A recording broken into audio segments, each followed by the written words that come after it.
Bom dia, boa tarde, boa noite, galerinha aí que está de forma remota. Essa é a primeira parte da aula, certo? Nós vamos fazer uma revisão dos conteúdos já trabalhados até aqui. Bom, nós estudamos um pouco sobre matéria, certo? Vimos que existem os estados físicos da matéria, que são sólido, líquido e gasoso, e que tudo ao nosso redor é matéria. Pois matéria é tudo aquilo que ocupa lugar no espaço. E o que não é matéria vai ser energia. E a energia vai estar ligada a três coisas: trabalho, ação e movimento, certo? E o que vai explicar essa existência da matéria de diversas formas são duas coisas: a organização dos átomos, certo? E os diversos tipos de átomos, ou seja, os átomos vão poder se organizar e se ligar de diversas formas. Esses dois argumentos são o que vão fomentar e embasar a explicação por que existem tantas coisas diferentes ao nosso redor, certo? Por exemplo, grafite e diamante são feitos do mesmo material, que é o carbono, só que eles foram expostos a temperatura, pressão e outras características diferentes. Logo, eles vão possuir características diferentes.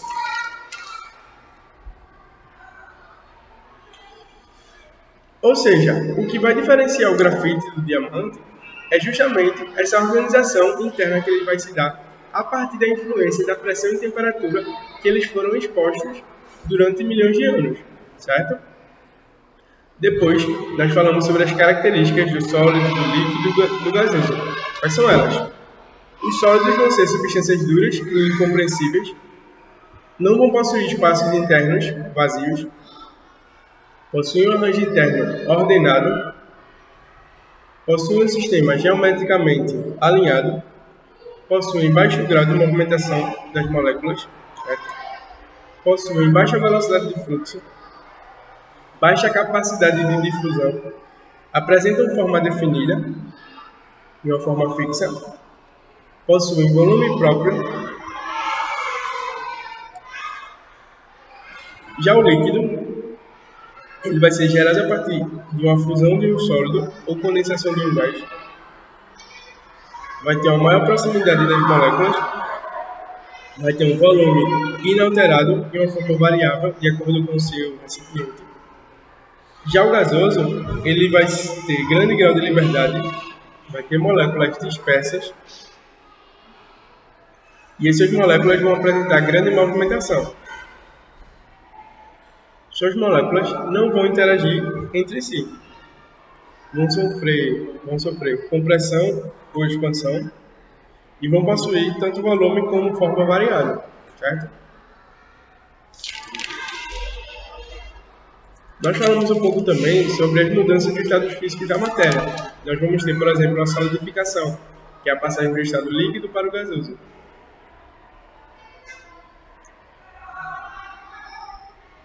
Falei para vocês que cada matéria vai possuir um ponto específico de solidificação, certo?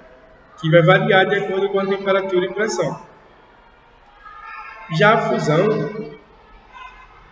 é a mudança do estado sólido para o líquido. É preciso que o calor forneça energia térmica para aquele sólido que vai derreter e é necessário chegar num ponto de fusão. Nós temos a vaporização, que é a passagem do estado líquido para o gasoso, que pode acontecer de três formas: evaporação, ebulição e calefação. Temos a condensação, a sublimação, certo? Falamos um pouco também sobre matéria e energia, grandezas físicas, átomos e moléculas. Falamos como medir a matéria, o que é os tipos de um sistema, as propriedades da matéria, as propriedades químicas, os tipos de energia, certo? Depois falamos sobre unidades de medidas, Sistema Internacional de Medidas, como isso funciona. Depois falamos sobre movimentos, a mecânica, né, que é a área que estuda o movimento, que vai ser dividido em três: cinemática, dinâmica e mecânica. Alguns conceitos da área da cinemática, como ponto referencial, móvel, espaço e trajetória.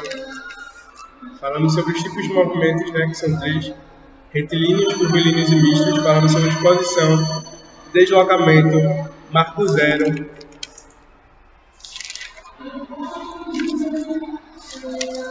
Falamos sobre força e trabalho, atração gravitacional.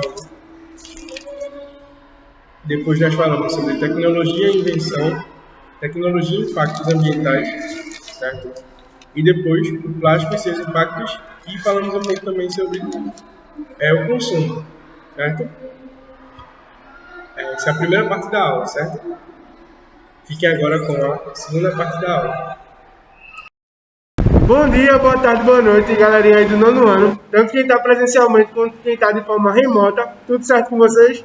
Como vocês sabem, meu nome é Celso Lucas, eu sou o professor de ciências de vocês, certo? Bom, na aula de hoje a gente vai estudar um pouco sobre o plástico, certo?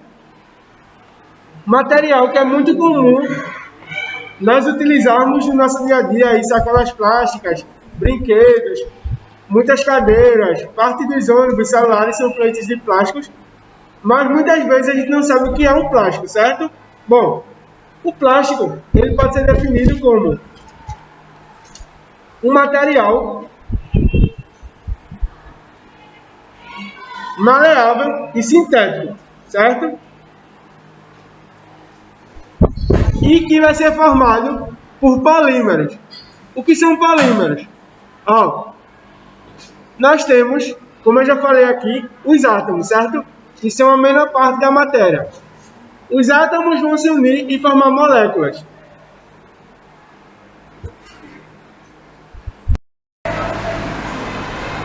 O plástico, ele tem uma relação muito intrínseca com a história da sociedade humana. E como eu estava falando, ele é feito a partir de polímeros, certo?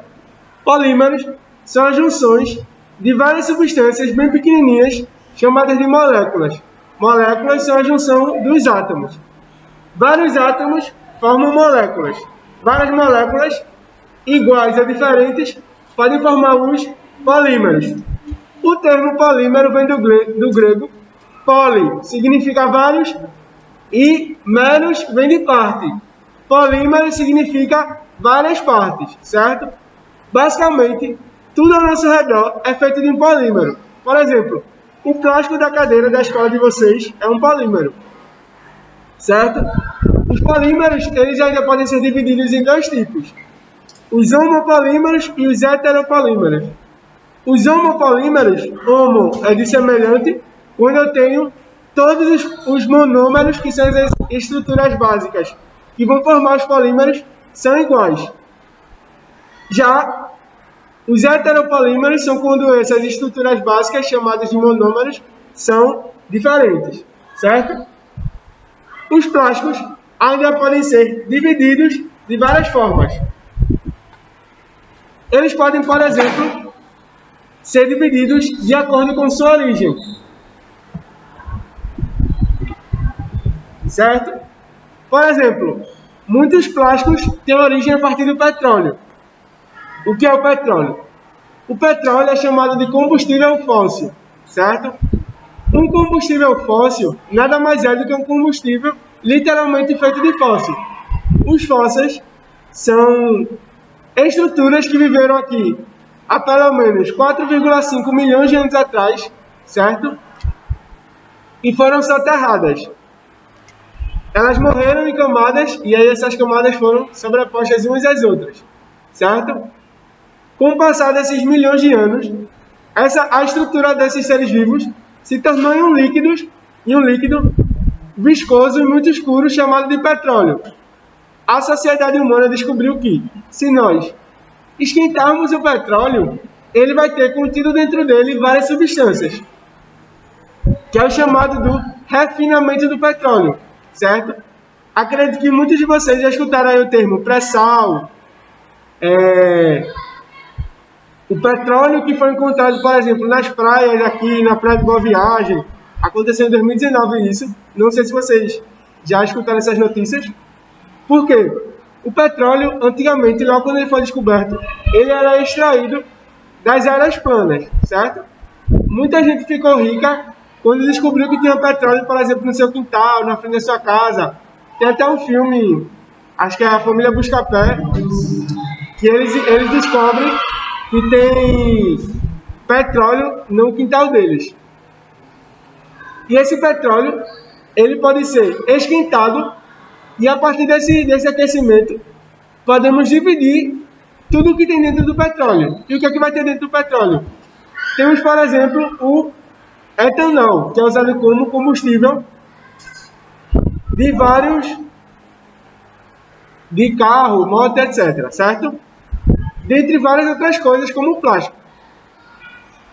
O plástico ainda pode ser produzido em menor quantidade a partir de uma fonte renovável, certo? Esse plástico produzido a partir de uma fonte renovável é chamado de plástico polilático.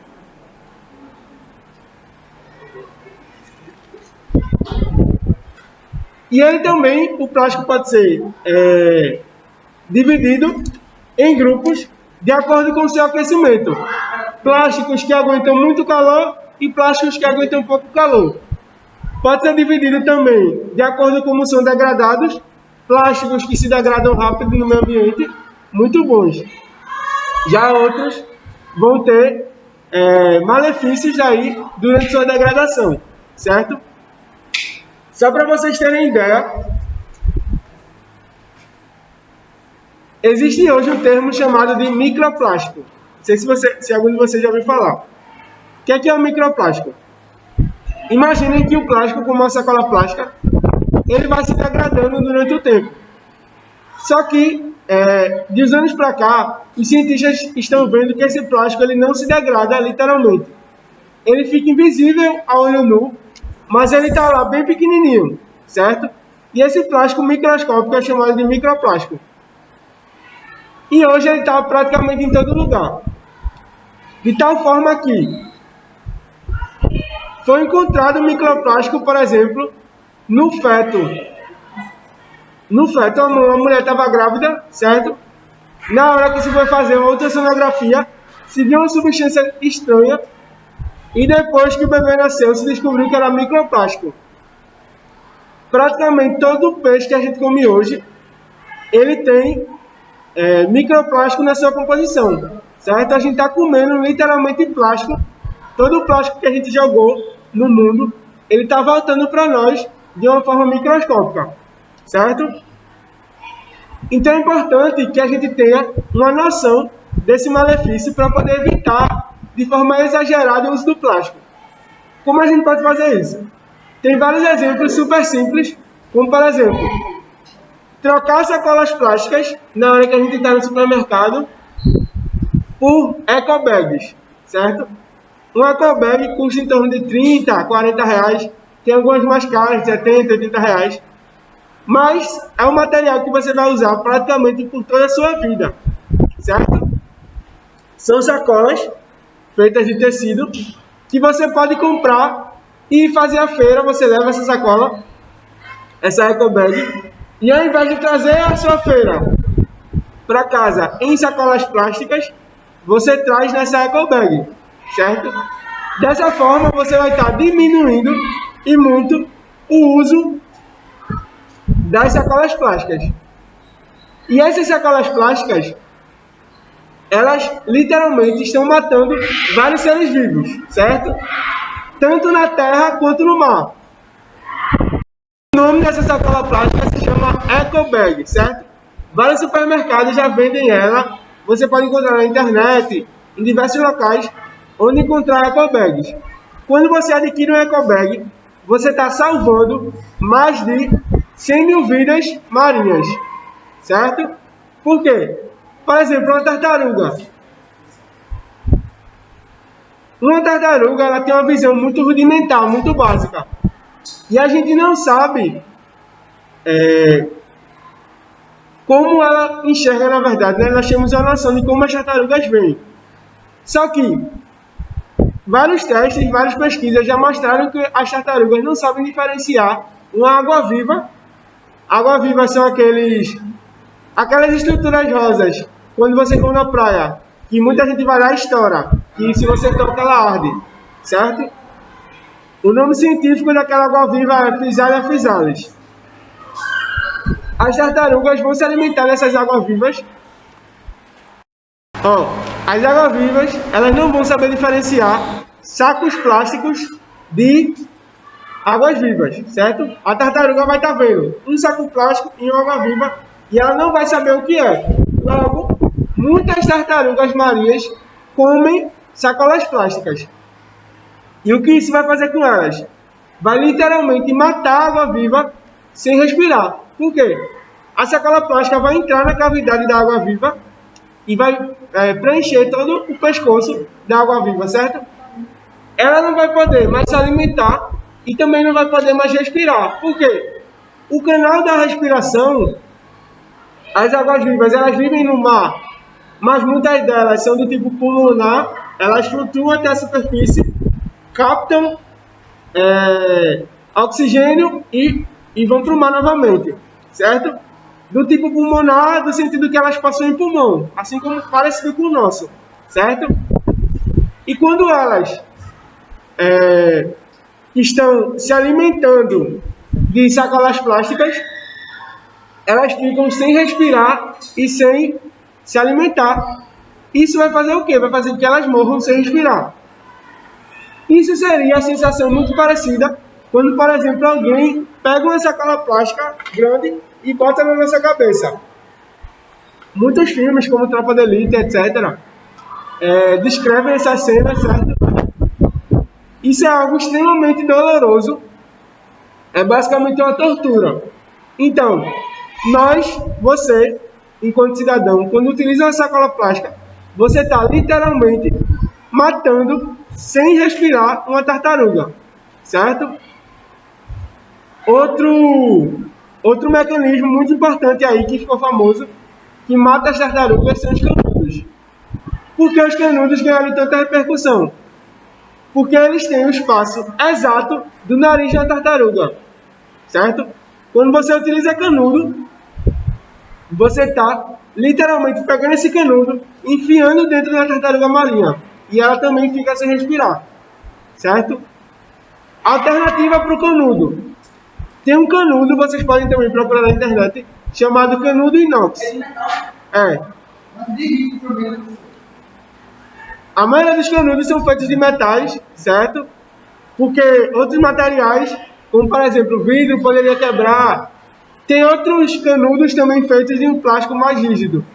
O mesmo plástico utilizado, por exemplo, na Coca-Cola retornável. Se você pegar uma Coca-Cola descartável ou retornável, você vai perceber que o plástico da retornável ele é muito duro, muito rígido, certo? Tem canudo que é feito desse material e você também pode reutilizar. E dessa forma você vai estar salvando vidas de tartaruga marinha, certo? Para você refletir mais sobre isso, é só você se colocar no lugar desses animais. Imagine alguém colocando duas coisas dentro do teu nariz. Como isso seria incômodo?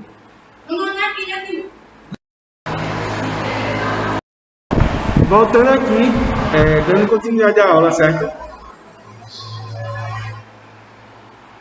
Então, todas essas estratégias, elas vão ser utilizadas como forma de nós prevenirmos a morte, a degradação e a destruição do meio ambiente e desses seres vivos, certo?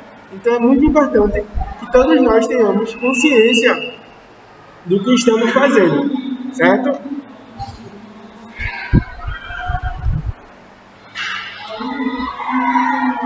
Vamos falar um pouco agora sobre a produção do plástico. Lembrando que eu estou sem máscara, porque eu estou sozinho na sala, certo? Então, dando continuidade ao conteúdo sobre o plástico, nós vamos falar um pouco sobre a produção do plástico, certo? Primeiro, o plástico é feito a partir da extração do petróleo bruto, e esse petróleo bruto é adicionado a ele gás natural, certo? E esse gás natural vai fazer com que o petróleo se divida em algumas substâncias, certo? Como o etano e o butano. E esse etano e butano são polímeros, né? Que são unidos e viram polímeros na forma gasosa, passam para a forma pó, certo? Passando para a etapa polímero em pó. E depois desse polímero em pó é feito o derretimento e a modelagem e posteriormente o uso desse plástico, certo? O petróleo e sua extração, ele tem diversos malefícios para a comunidade, para a humanidade, certo? Por quê?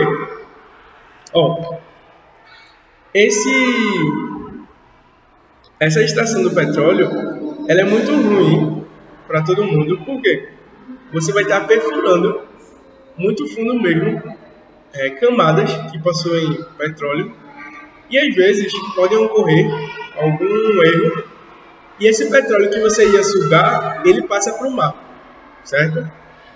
Então o petróleo vai prejudicar toda a vida marinha, que ele está lá prejudicando. De quais formas? Por exemplo, os peixes.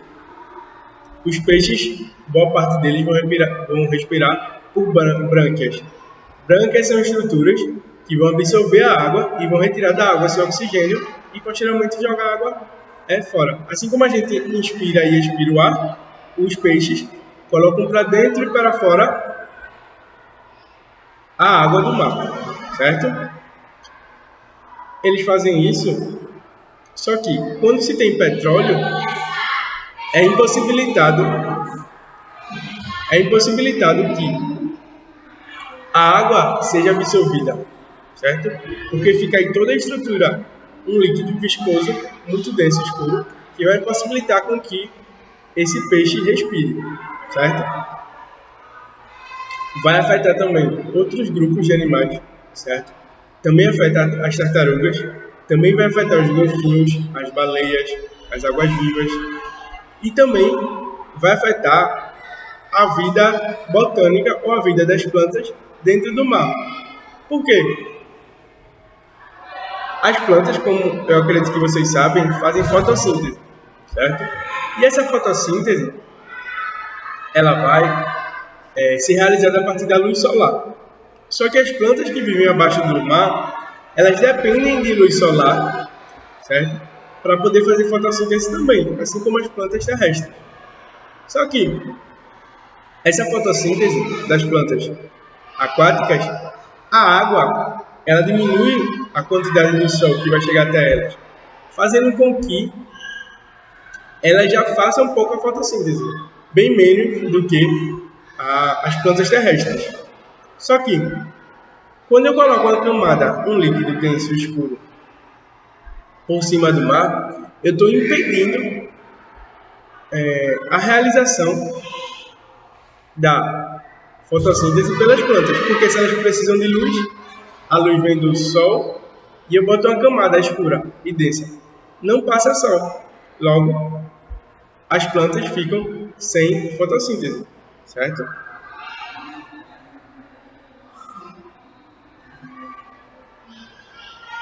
Então, existem diversos malefícios da utilização do plástico, certo? E também existem muitas alternativas, como eu apontei para vocês. As ecobags, os canudos de inox, são todas iniciativas que vão tentar reverter e melhorar a utilização do plástico, certo? Também falei sobre microplástico e sua importância. Agora, nós vamos falar um pouco sobre consumo.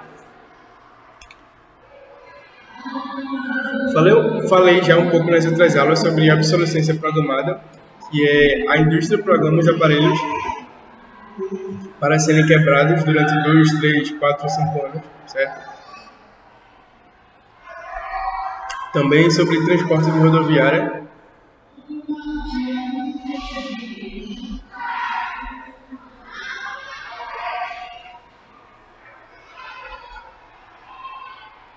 Energia, que a produção é muito desgastante e prejudicial, certo? E o descarte. Existem muitas empresas que têm uma pegada chamada de logística reversa, onde os fabricantes eles vão cuidar do lixo que eles produziram, certo? E a gente tem que refletir muito o que pode ser feito para reduzir e para diminuir o consumo, certo? Então, gente, A aula de hoje era isso. Obrigado e até a próxima.